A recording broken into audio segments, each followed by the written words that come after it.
back. So, oh, great.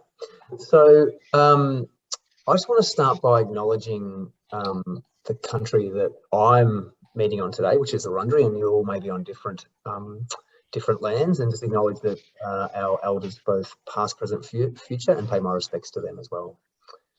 So why this is important, and I mentioned this last week at our division update, it's important because we all play a role in this. So some of us may play bigger roles than others, but all of us play a role. And there are things that, I mean, this is my third session this week.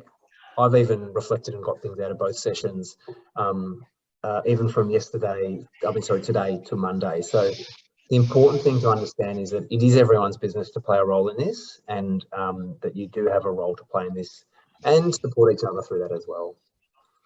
So, Lily, if you want to just chuck up the slides.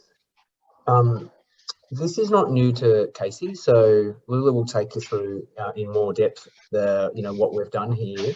But we recently adopted a gender equality plan, and that's in response to the new legislation enacted by the government. So it's a really important and priority for ELT and the rest of the organisation to start rolling this training out amongst the staff.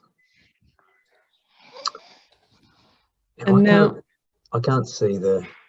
We do have the video up, and I have set my settings to share the sound. So we're going to see if that works this time. Third time's the charm. I can't actually see right now. I can't see the video, but we do have a video that was made in-house, and it's about our family violence prevention strategy, but it does paint a good picture and give you context of the community that we work in. We're going to do our best to get that going, and if it doesn't, bear with me. I'll share the link in the chat and you can watch afterwards. Okay.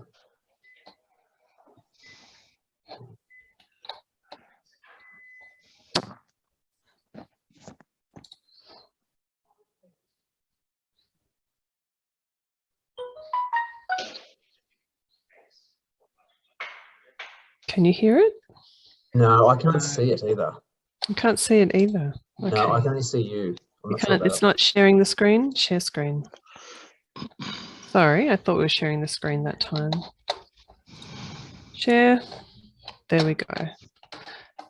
My apologies. Okay, I'm going to see if I can now share the sound as well, which is a different control setting, of course. And now that I've gone to share screen, all of my information is in different places too. So excuse me 1 second. Share sound. Let's see if this works. 1 in 4 women are victims of family violence. Any luck? Someone you know, your sister, it's very faint for me, but that could be just me. Your cousin, your colleague. The city of Casey has a significant family violence problem. I'll pause. Can anyone hear that at this stage? Very faint. But it's very faint. Turn it up. Yeah, very faint. All the volume as far as I can go, I think.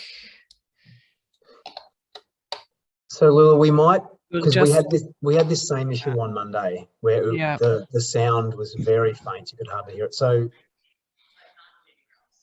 yeah, let's just we might share it in the I'll do that right now. Yeah, we might pause it and we'll share that in the chat. And it's a 2-minute video, so it just gives a really good snapshot of the real challenge that Casey is facing and some of the stats behind that, which are quite alarming, but and would be reflected in some ways in our workforce, because we have, I think, over 70% of people who work at Casey actually live in Casey as well. So it's a really important priority for us. So Lula, I think I might hand it over to you to run through the bulk of the session, and I'll see everyone at the end. Well, hi everyone. That video does set the scene really nicely for explaining Casey's role in gender equality and preventing violence against women, and the history of and the statistics and relevancy, particularly to Casey's work, that they're doing because of the high incidence of violence against women, unfortunately, within your council area. So please do go and have a look at that at some stage. The other thing the video does is explain how Casey is implementing its work on gender equality with partners such as WHISE, which is who I'm representing today, Women's Health in the Southeast. My name is Lula. And I'll just very quickly tell you a little bit about WHISE. We're the leading primary prevention agency for the health and wellbeing of women in the Southern Metropolitan region of Melbourne. And we work to empower communities to implement gender equity and prevent gender-based violence, as well as promoting and celebrating optimal sexual and reproductive health. Now, I know that we've been working online for quite some time over the last couple of years, but I will just go through some housekeeping and expectations of behaviour and outline what we're doing today. So to be great, we've only got 1 hour if everyone can be focused and engaged, because we're doing some interactive work on the platform Slido. So please do turn off your notifications if you can, give yourself permission to focus on one thing at a time, shut down Outlook and Teams, because we'll really be needing you to participate in this session today, and we need to get through it pretty quickly. And today's session is really about setting the baseline understanding of gender equality and begin to understand how it applies in Casey's work. So I understand in the room, you know, we've got 40 odd people. Some of you are going to really know this work. You've got gender advocates who have been studying and working and promoting this work across Casey, across CPI already. So I expect you guys to know all of this stuff that you're going to see, but other people, this might be the very first time you're engaging with this content, the very first time you're being asked to think about what is gender, what does that mean? The very first time you might be confronted with some of the statistics and some of the reasons why behind we see so much violence against women. And I will just flag at this point that if any of this content is upsetting, if it brings up any discomfort or something that you feel you might need some support for, please remind yourselves of your EAP contact number. And I'll also put 1-800-RESPECT, the national number for 24/7 counselling support, in the chat. Once we start getting into the survey, I'll make sure that that's there for you. So session 1 is really focused on concepts that are core to gender equality, language and words that you'll need to know in order to have some sort of understanding of why we're talking about and what we're talking about when we go and do this work, the relevance of the work to Casey. And then that's going to be session 1, where, as James said, in session doing the third of 6 rounds of these ones, this quick fire 1 hour session. And then we're going to move on to session 2, which is going to be how we apply gender in the work of Casey. So teaching you some reflective practice to understand when we start asking the questions about gender, how to include those bits of data, how to get the voices of different groups into your work and make sure that you understand the impact and look at how your work actually, is it achieving or promoting gender equality through what you do, or is it still playing into stereotypes and potentially deliberately or accidentally continuing discrimination. So as I said, today 1 hour, we've got 2 quick surveys that James mentioned, top and tail. We're going to be doing interactive content on Slido, and we're really going to be focusing on those key definitions so we all set the same base level of knowledge. So as I said, please respect that everyone's at a different place in their journey on this. If you know it, great. Jump in, get as involved as you like. And if you don't know it, please speak up, please ask questions. And also know there's no kind of right or wrong answers. This is exploratory, and we're all trying to just make sure we leave this session with a similar or same base level of knowledge about some of the core work and terms. So here's that first survey. If you could please jump into the chat or use your phone to use that QR code. This is your pre-survey. Now, there are a few questions and they might feel like they're asking you in-depth knowledge, but we just want your first impressions. So please jump into that survey. You've got the link in the chat, or use your phone to use the QR code. I'm going to put 5 minutes on the timer and you'll have 5 minutes. Just give us your first response and that'll be all we need for that. In the meantime, I'll grab that 1-800-RESPECT number as well.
Got about 3 minutes left. I hope that's not being too challenging for you. There's still some people joining us, James, so I'm just letting them in as that pops up on my screen. We have 55 people in the session right now.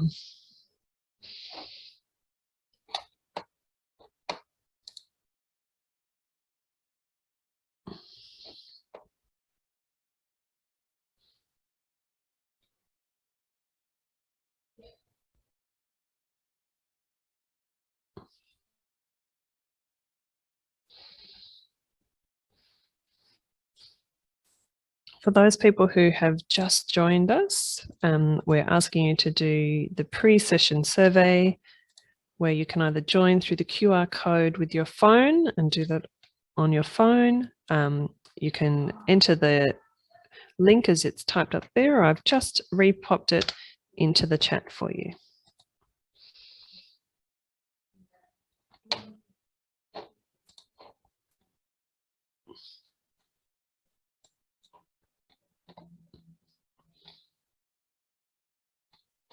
So when you're finished, please give me the good old thumbs up so I can get a sense of who's still going and who needs a bit more time, or how we're traveling as a group.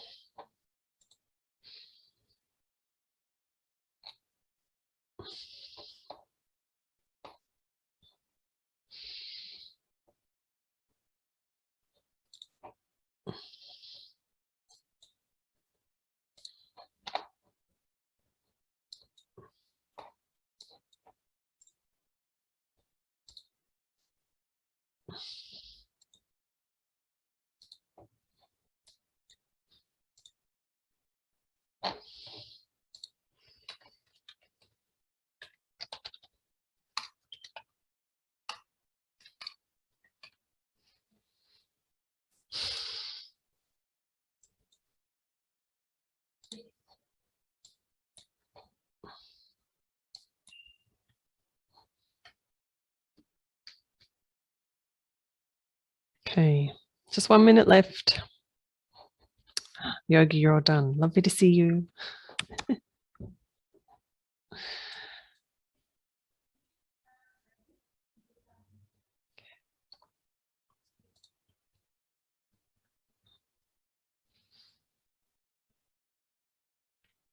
Down to our last 50 seconds.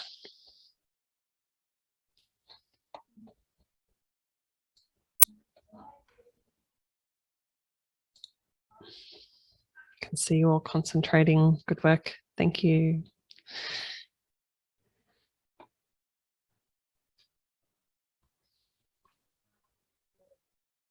All right. More people finishing up. Fantastic.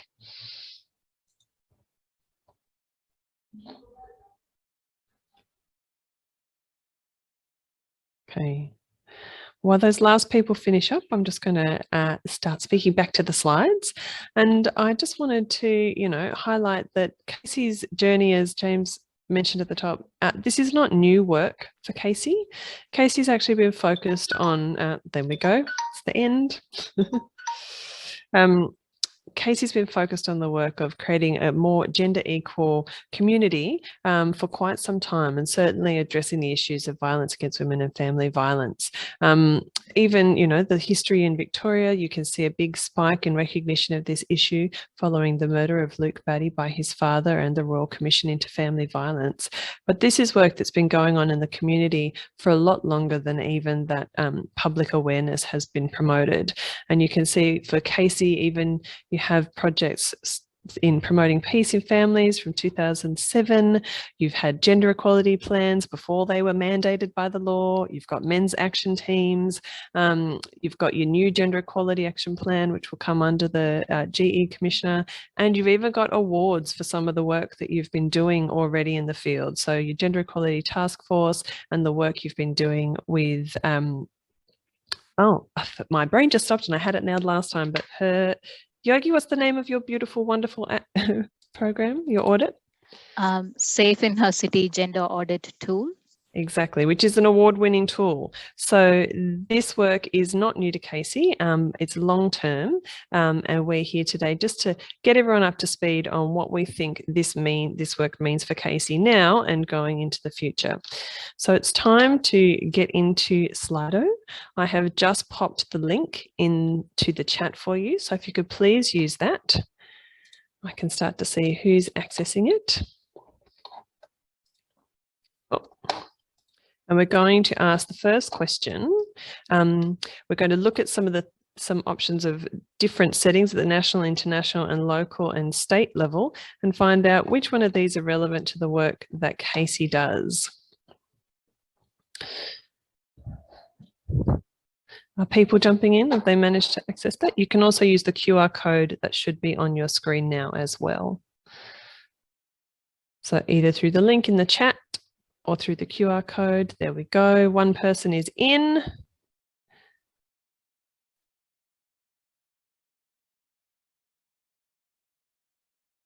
Fantastic. 4 people. I know there's 55 of you in the session today, so jump on in. It's all anonymous.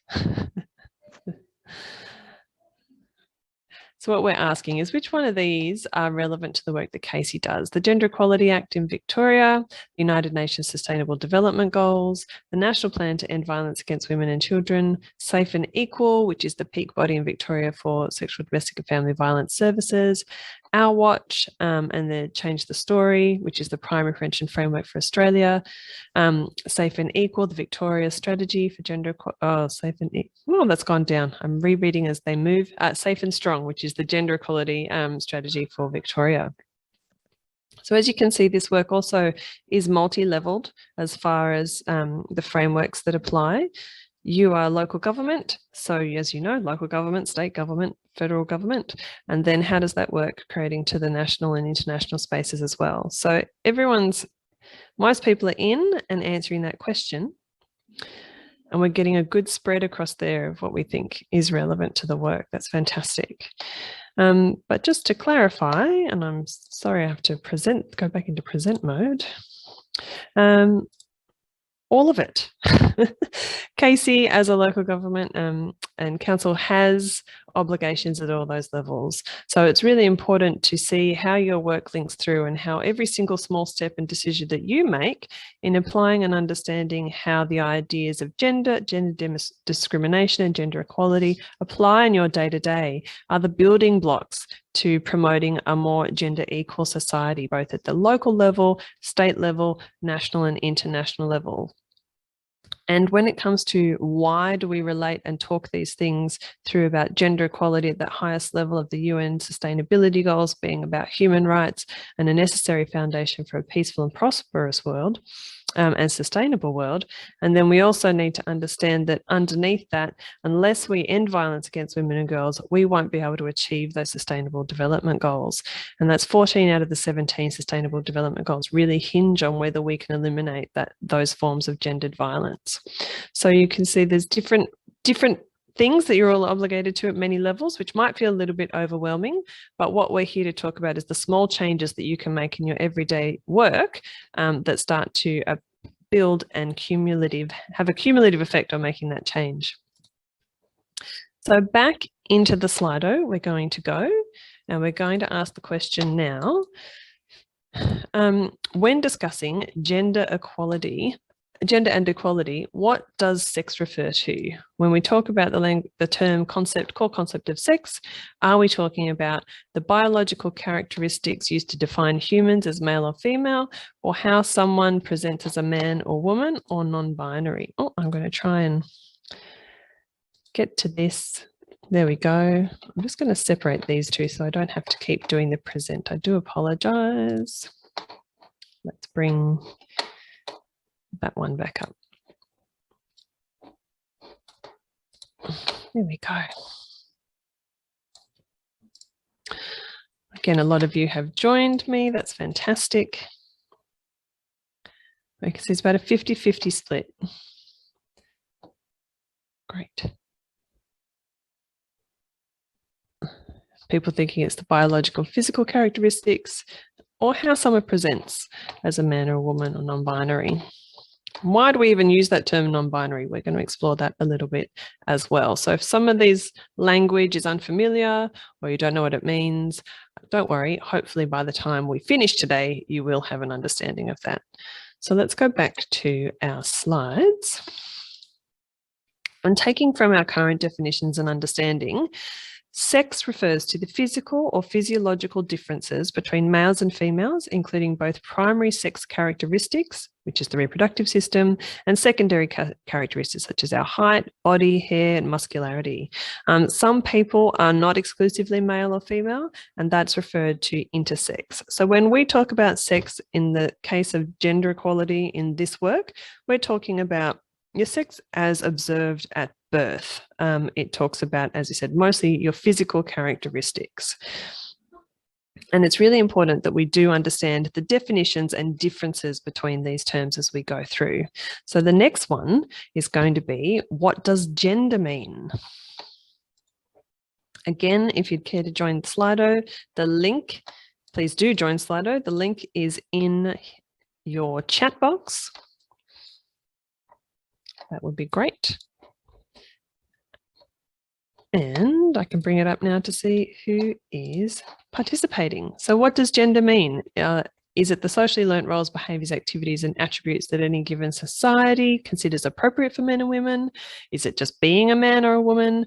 Are we talking about the qualities of masculine and feminine, expressing yourself as a non-binary or trans woman or man? Is it about being heterosexual, straight or lesbian, gay, bisexual, pansexual, queer? All right, we've got 20 people in there. Please, more people jump in, use the link in the chat. Again, no right or wrong answers here. We're not trying to catch you out on anything. This is not a gotcha moment. Please do join in though, because it makes the conversation much more rich and the learning much more beneficial for everyone. Again, a pretty good split. We've got most people thinking that's what's considered appropriate, the societal norms and attributes about what's considered appropriate for men and women. We can see it's tied to sexuality, whether it's being a man or a woman, expressing yourself as non-binary, and the ideas of masculinity and femininity. So coming back to the definitions that Casey has set, taking these from your own strategies, gender refers to the way in which a person identifies or expresses their masculine or feminine characteristics. So it is about those qualities of masculinity and femininity. Gender is generally understood as a social and cultural construction, and a person's gender identity or expression is not always exclusively tied to their sense of being male or female and may not even correspond to their sex. Trans and gender diverse is an umbrella term used to describe all those whose gender identity is at odds or different to their biological sex. And there's much more under each of those that we could go into, of course, and explore. But today we're really just getting that base level concept building so that everyone can come to the end of this session and know, well, what do we mean when we talk about gender? And we can unpack those as we go through in further work. But for today, we're just really getting that sort of key definitional ideas. To start understanding how gender plays a role in our lives, we're going to jump back into Slido to look at the question of what qualities describe being a woman. So when you think of a woman, what are the qualities that you think best describe or most describe being a woman? We've got a word cloud for this one, which is always fun. So we'll see how that comes up and presents as you answer it.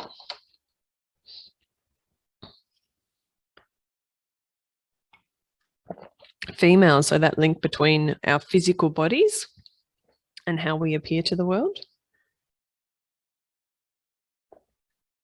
Caring, feminine, beautiful.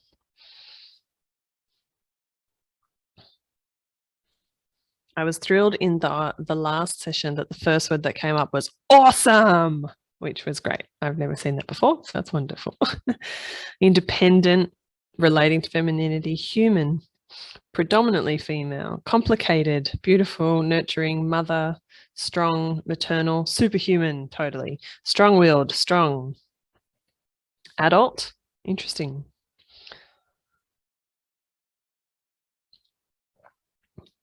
leader, lady, empathy, mother, wife, sister, and daughter. Yep. Great.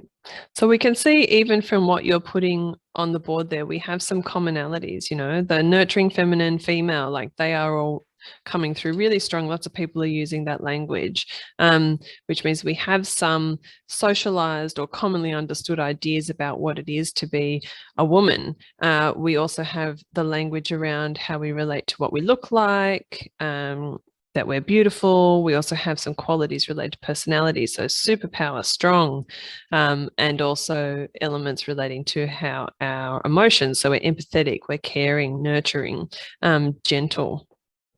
So while we can see there's some commonality there, we also have some language and ideas that could potentially challenge each other. So while we have gentle and caring, we also have independent and powerful, you know, and I think that's really good to demonstrate. I think someone even said it, complicated, that there is no one way to be a woman, yet we do have these socialized ways of understanding what it is to be a woman that we can see come up strongly when we're asked these questions, these ideas of what is kind of the ideal about being a woman. Now we're going to play this word cloud game again now for what describes being a man. So the same thing, what qualities describe being a man? What are the first things that come to mind? And again, I think you need to join in either using the QR code on screen or you can use the link in the chat, but strong, masculine, tough, yep. Nurturing, support, human, male. So again, coming back, we have that idea that there's the qualities of, or the attributes of sex, so your physical presentation and biology, but also those ideas about masculinity. So before, when we asked, what does gender mean? Masculine and feminine were the lowest on as far as people's responses, but actually that's come through really strongly when we ask what qualities describe being a man or woman. It does relate to those ideas about masculinity and femininity. And we've got those coming through: rugged, strong, breadwinner, sport-loving, firm, leader, resilient. Again, so those, we've got things relating to our physicality, so hairy, rugged, tall, and our relationship with emotions. So tough, gentle, our roles for people: protector, caring, what we're interested in, sport loving, how we should behave, be heroic, carnivore. So, you know, even what we're down to what we eat can be dictated or decided or influenced by what we think it is to be a man. Reach off the top shelf. What does that mean? Is the person who put that up or someone else happy to tell me what that means? I've never seen that before. Selfless. It's interesting, selfless. I often see selfless attributed to women. I don't know that I've seen it before attributed to men. So it's great. It's wonderful to see, like with women, our ideas of what it is to be a man and the language that we use to describe men.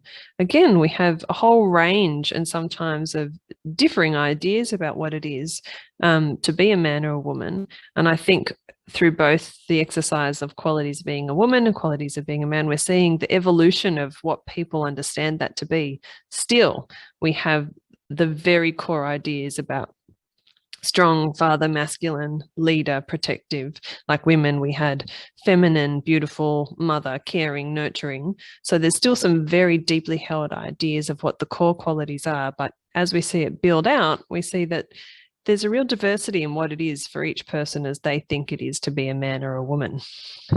This is great. I love dedicated. There's some great language here. So coming back to our slides. Now we're going to look at gender stereotypes and start to, you don't have to know what a gender stereotype is, but just building on what we've learned so far, that there is sex, and that relates mostly to our biological and physical reality as observed at birth, male and female and intersex. And then we've got gender, which is about the ideas about roles that we play in society, how we relate to our emotions and feelings, what we look like, and that's starting to build into these ideas of what forms a gender stereotype. So gender stereotypes we'll ask is, how do these impact people's choices about different things in their life? So coming back to our Slido, you can see now we've got that up. Gender stereotypes impact people's choices about which areas of their life: their profession and work, their domestic and parenting behaviours, their physical and personal appearance, and their personality traits. Again, if you want to join, please use the QR code or the link in the chat. People slowly coming in. Ooh. And I think as we've seen through doing and these questions about what we think it is sex is about, what we think gender is about, what we think qualities are that relate to being men and women, we can start to see, as 90% of people have answered so far, and there's 44 people in here, 43, 91% think all of the above. And I think we could see that coming through in the language that we chose. There were language relating to our profession and work. So whether that was leader or whether it was provider, our physical appearance, tall, hairy, beautiful, pretty, domestic and parenting roles, fathers, mothers, nurturing, caring, supportive, and our personality traits, whether we're strong, aggressive, ambitious, whether we're nurturing, all those sorts of different personality traits.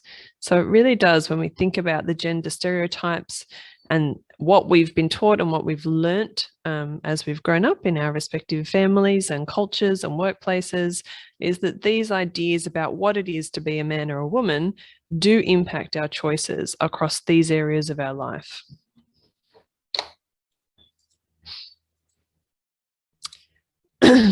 And that brings us to another core concept when we're talking about gender equality, is exploring and understanding the gender binary.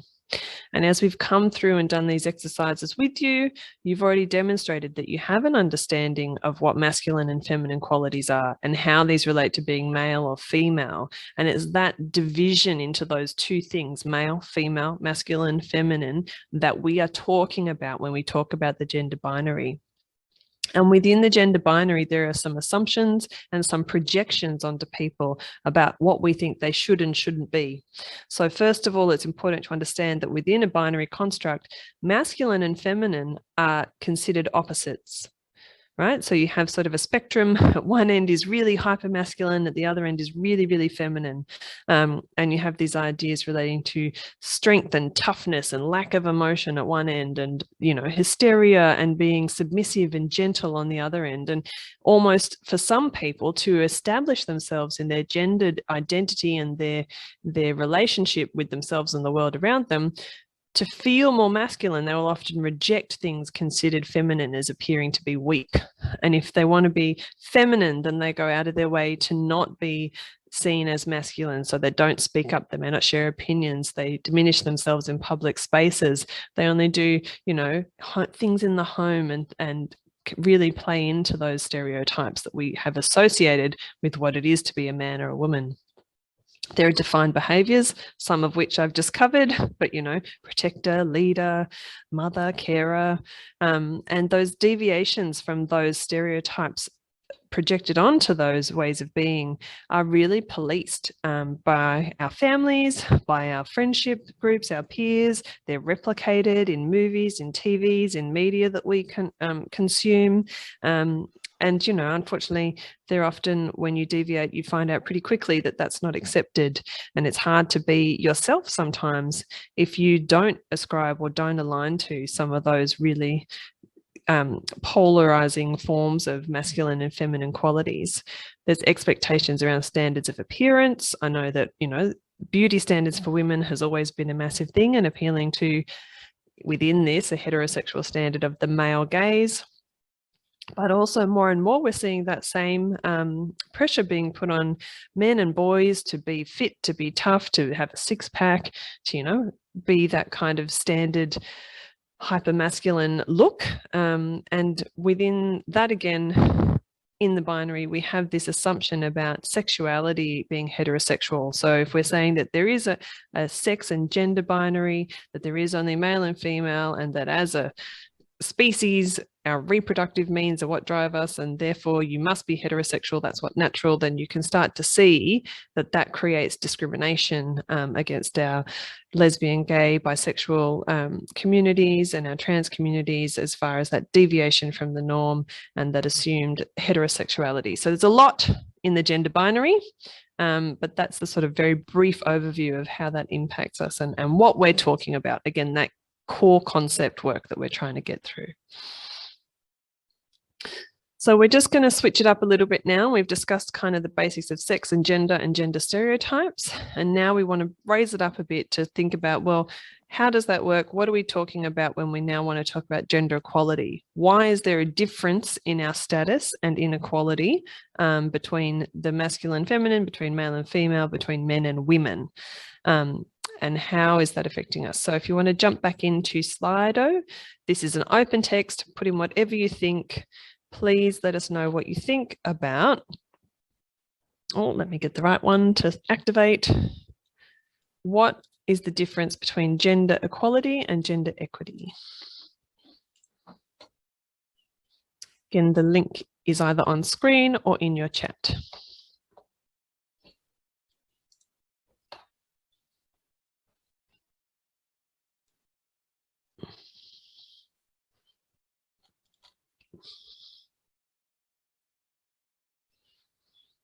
Don't know, fair enough.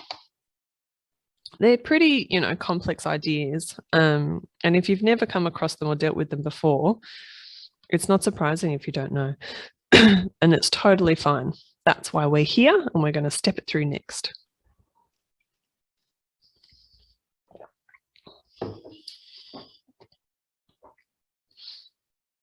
Equality is the same to all and equity is tailored to need. I really like that one. That's a really good beginning place to start exploring these ideas.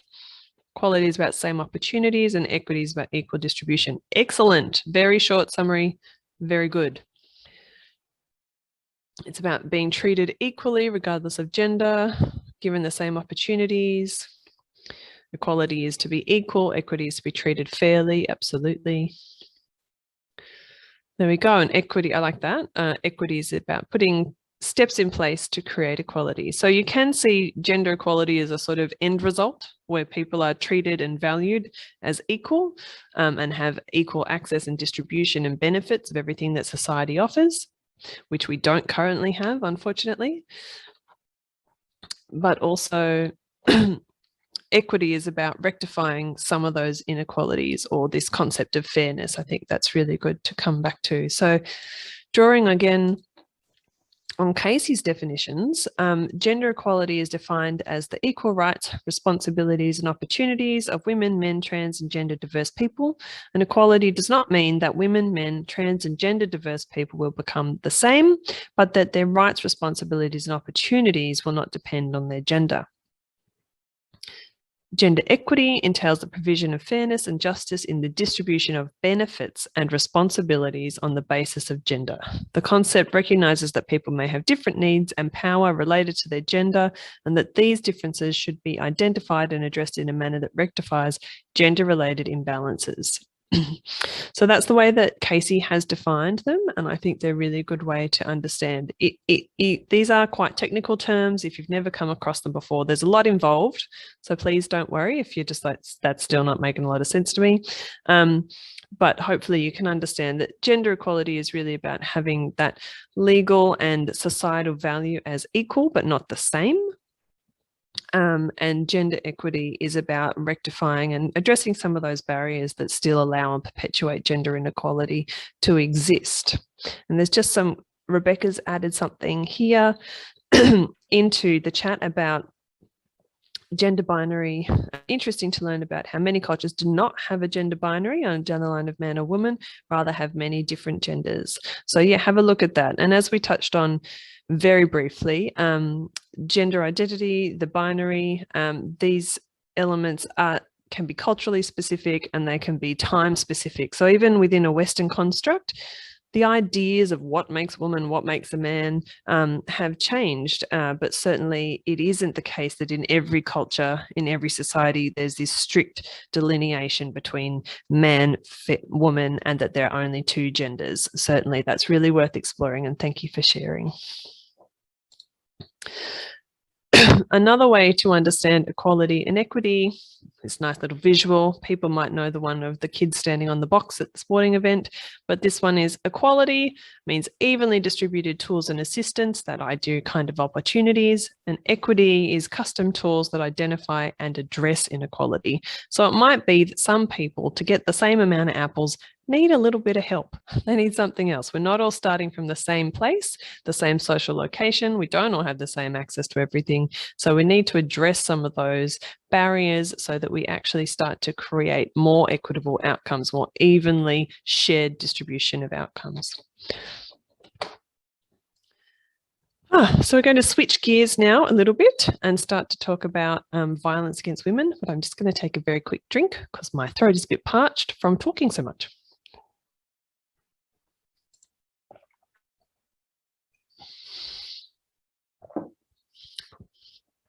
So you might be wondering why we are talking about violence against women in a workplace setting.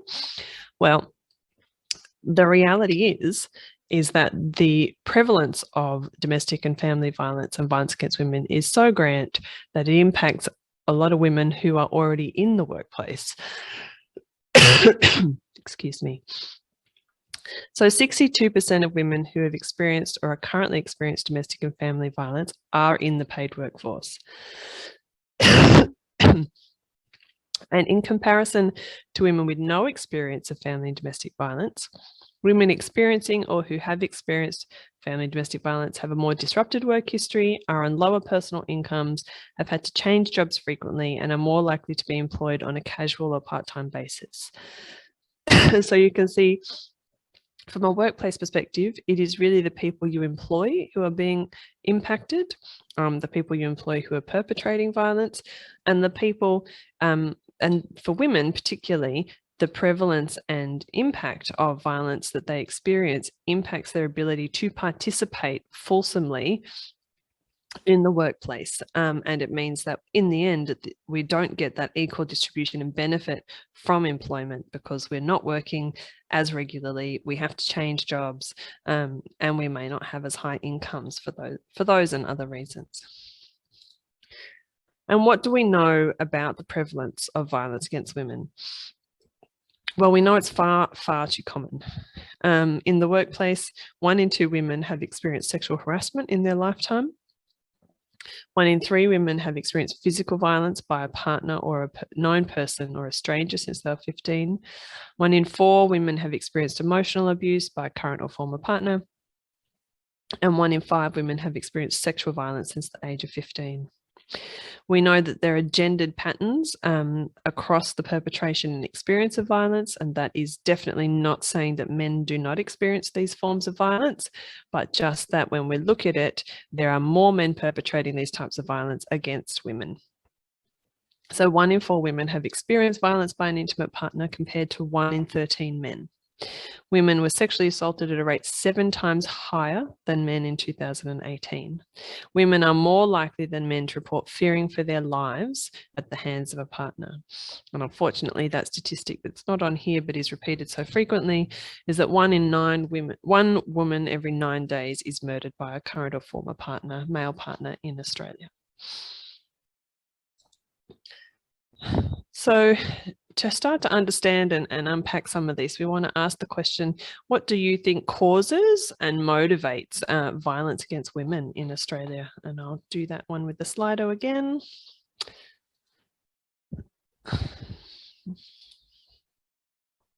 I've put together some multiple choice, this one. You don't have to come up with it for yourself.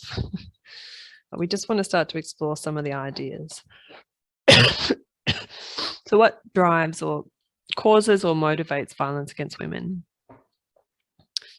Thinking there's something that's just going to happen, mental health, alcohol and drug use, gender stereotyping, male group behaviours towards women, gender inequality in the work and the home.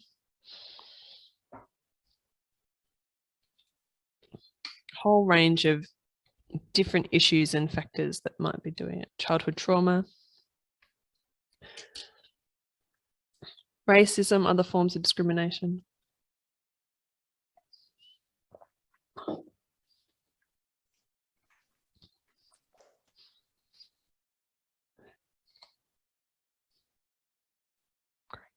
So almost everyone's in and answering, and I'm conscious of the time. So I'm going to go through this a bit quickly, but because we can see alcohol and drug use is up the top, mental health is next, men controlling decisions. There's a widespread, a lot, it's good to see that people are thinking about this broadly and really including a lot of the things there. So when we come back to actually, what does the research and knowledge base that we've got in Australia tell us?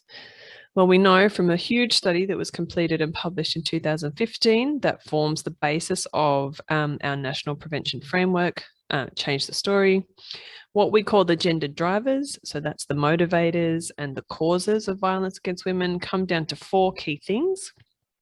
That is, first of all, condoning violence against women.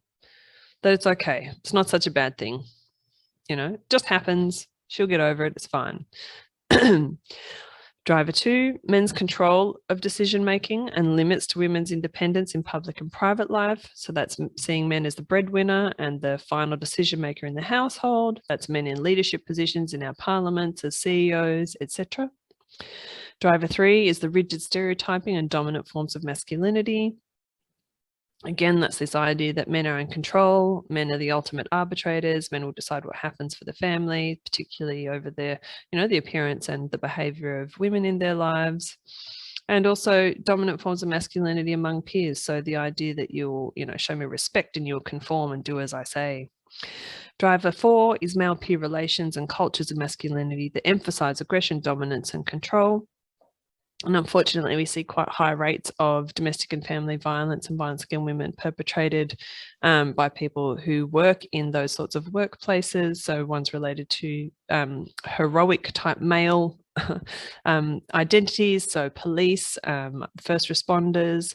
We also see it in areas of sporting codes, particularly I know when I was growing up with the NRL in Sydney, there were cases of mass cases of or cases of multiple players involving themselves in sexual violence, and that still happens. There's still active cases. So particular areas where there is that idea of masculinity and aggression and dominance in the peer group, emphasizing and influencing people's behaviors with violence against women. And now underneath that, so they're the drivers, the causes really, and then we've got other factors which we talk about. So condoning of violence in general, the experience and exposure to violence, and often that does relate to childhood trauma, or that's the experience of witnessing a father involved in interpersonal violence against a mother, often in the home, sometimes the other way around, but most often it's the mother against the father. Factors that weaken pro-social behaviour, and that's what we saw come up quite strongly for you in your group, was the ideas of alcohol and drug use and mental health. And what we know about those particular things is that while sometimes they might be related to one-off incidents of particularly of physical violence, they're not actually the cause and driving factor of sustained forms of abuse and violence, which is what we're talking about when we really start to examine the drivers of gendered violence and the experiences of violence against women from women, is that it's not one-offs, but it's frequently sustained and ongoing. And reinforcing factor, we've got resistance and backlash to prevention and gender equality efforts. So we see that when we start to have these conversations, when we start to raise the issues that there is inequality, that we need to do something about it, you will find that other people become quite loud at those points and they start to say, this isn't okay, that's not acceptable, and they push back against it. And that can motivate and embolden other people to really try and enforce those ideas that already drive violence against women back into place. And I think we're seeing a case of this, which is a long-term form of resistance, but in the Supreme Court in the United States looking to overturn Roe versus Wade and women's access to legal abortion in America. That's a large and long campaign of resistance against women's bodily autonomy. But what else might be going on? We know that where there are intersecting forms of systemic inequality, where systems value one group over another, then we see what we call intersecting oppressions and intersectionality. These are big words again, we're just introducing the concepts. And that plays out in who is affected by violence, who is targeted for violence. So where you already have racism, you see Aboriginal and Torres Strait Islander women experiencing more violence. Where you have ableism and expectation that, you know, people with disabilities just aren't as valuable as able-bodied people, then you see 2 in 5 women with disabilities experiencing intimate partner violence. People who don't have English as a first language, who come from another country, refugee and migrant women, are seen as less than, as not as worthy, and so experience 1 in 3, 1 in higher rates of violence, including 1 in 3 refugee and migrant women experiencing domestic and family violence. And similarly, when we come back to that gender binary and understanding that heterosexuality is seen as the norm, people who are deviating from that norm often experience violence as well. And you can see those rates there. So to look at all of this and do this work holistically, we need to not only address gender inequality, but colonialism, racism, ableism. We need to look at heteronormativity as well as we do this work to make sure that we're not continuing to perpetuate other forms of discrimination that increase the likelihood of those experiences of violence. So we're going to switch gears once again quickly now onto gender equality changes and what you've seen already happening at Casey. So as I've said, this work is not new to Casey. It's been going on a while. And what we want to look at is, what have you seen? You know, what's happened around you where you've seen or experienced or noticed changes happening in Casey in relation to gender equality? Jump in the slider. You can use the QR code on your screen now, or the link I'll repost, because there's been quite a bit of a good chat going on in the chat.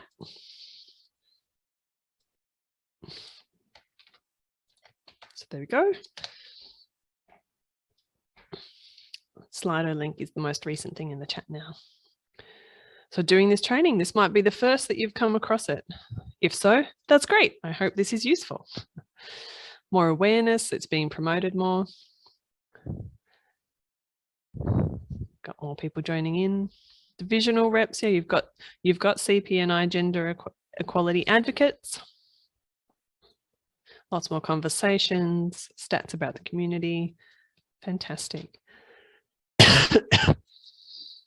So you might have seen other things, you know, in recruitment practices, in changes to, you know, your policies around maternity leave, around paternity leave. Have there been considerations about breastfeeding, more public events, gender equality embedded in the council plans? Yeah, what are you seeing in your systems and structures and policies? Positive conversations around this topic. Brilliant. The new gender equality plan. Fantastic. It's great. Staff base is friendly, inclusive, and kind to everyone. Oh, working from home. Yep. But that sounds great.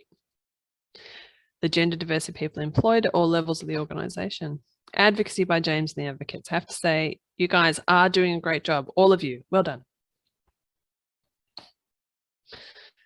Wonderful. So yeah, you can see that there's been a lot going on, whether it's just at the personal level, having conversations, at the public level, having public events, whether it's through your strategies, whether it's through your recruitment. You've got heaps of stuff.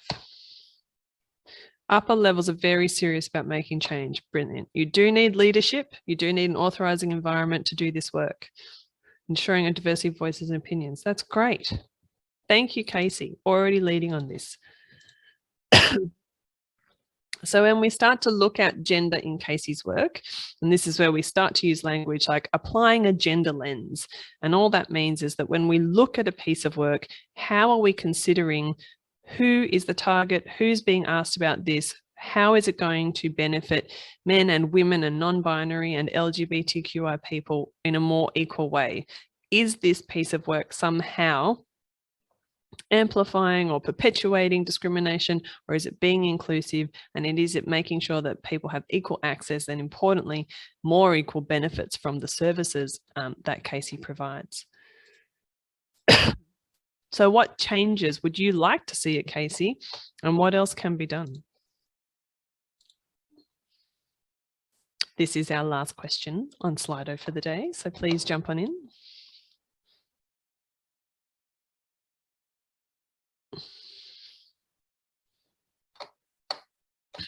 And let's see how you're going. What else can be improved at Casey? And I will beg your patience because I think I will keep you for a couple of minutes longer than planned, but we're getting through it all. Staff knowledge, okay. Roll out these trainings to all staff. Well, CP&I are rolling this one out to all of your staff, and we only have the rest of Casey to go. So if you find this was welcome and valuable, we could talk about running it with the whole of all of Casey. I should call out below the line behavior. Fantastic. Yep. Clear expectations around behavior are important. So people need to understand that first and then have the empowerment and ability to call it out and accountability for following that up when and if it happens. Involve more staff members, more programs. Wonderful. Accessible training. You're absolutely right about methodology. We're so happy to come and do this in person if you want.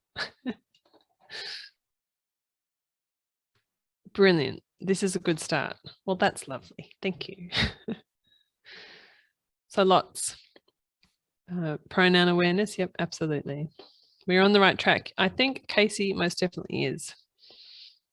But that doesn't mean it's over or done yet. Constant need for work in this space. Brilliant. We're going to capture all of that information and we're going to use that to inform our next round. And I'll talk to you about what's happening next. But we are almost done. We've finished the content and I'm just going to ask you now to actually complete the post-survey wrap-up. So I understand these questions might be a little bit daunting or you might feel that you want to put a lot of detail into it, which we really appreciate.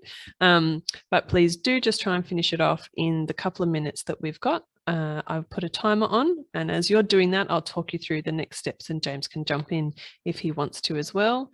I'm going to pop the link to that in the chat as well.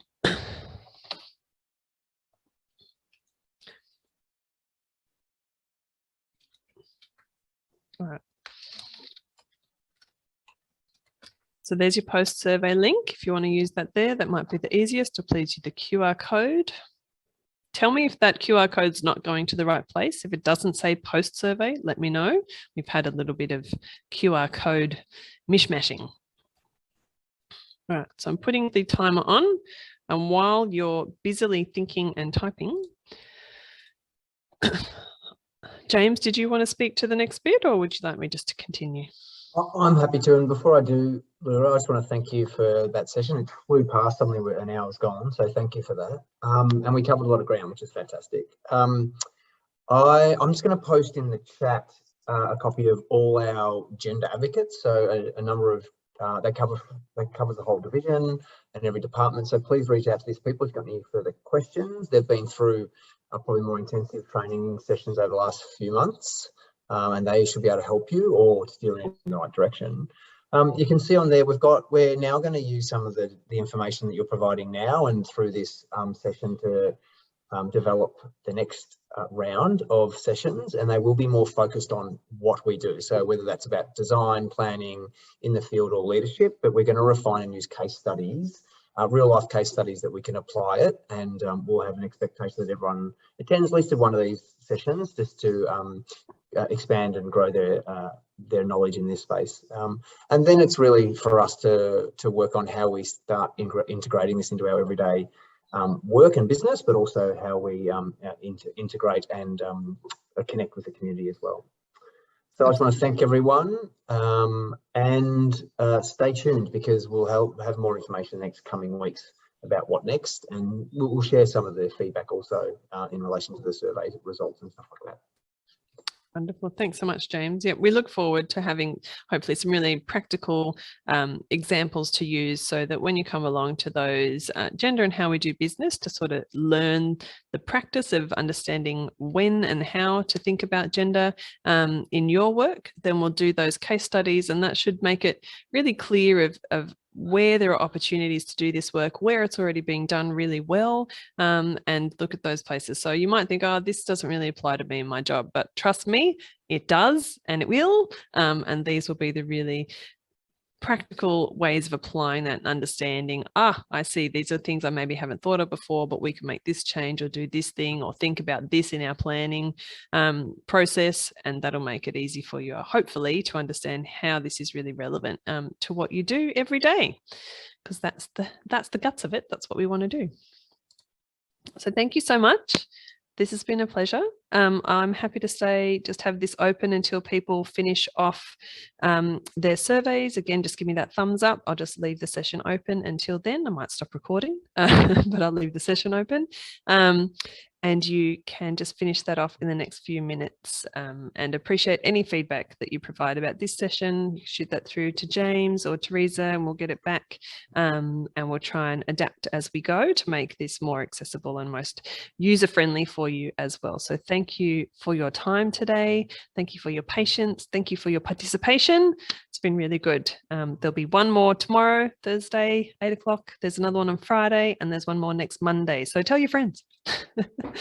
Everyone get along. Take care. Thank you.